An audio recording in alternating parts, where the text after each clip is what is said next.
Hey everyone, my name's Morgan Clementson and I'm the sourdough ambassador for Paratos. Today we're going to talk about sourdough. So how exciting for you, the first time making it in commercial cookery, probably wondering, what is sourdough? Well, here, meet Hazel. Hazel is actually registered on the Quest for Sourdough library. We have over 2,000 registered there. Make sure you check it out for more information and recipes and the how-to steps to make your own sourdough.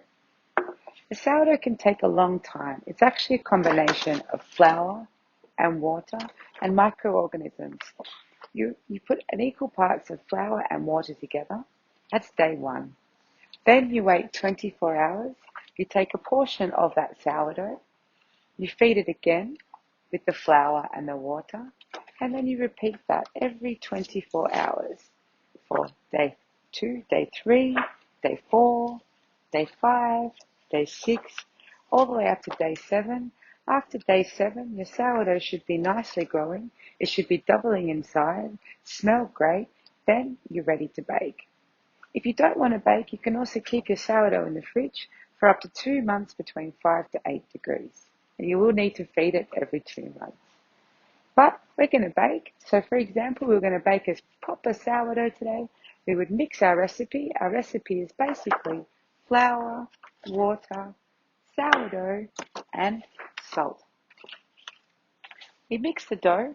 We would then rest it for 4 hours ambient temperature. During that time, you can do folds. You can also add inclusions inside. Then you would shape the dough and you would have to leave it between 12 to 24 hours to ferment at a temperature of around 8 to 10 degrees.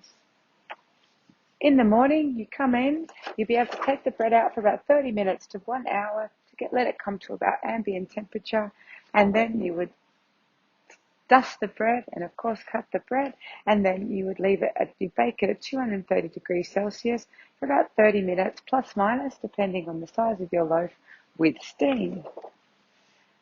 However, today we don't have 24 hours to make bread, so we're going to make sourdough bread in 3 hours using commercial bakery ingredient by the name of Authentic Durum. Authentic Durum is actually based on an Italian sourdough from Altamura in Italy, and dosed at 4% in your recipe. You don't need to add any extra yeast or bread improver inside, and you can make fantastic breads like focaccia, ciabatta, pizza. It's amazing. So, are we ready to get started? Today we're going to make a rye bread using the Authentic Durum.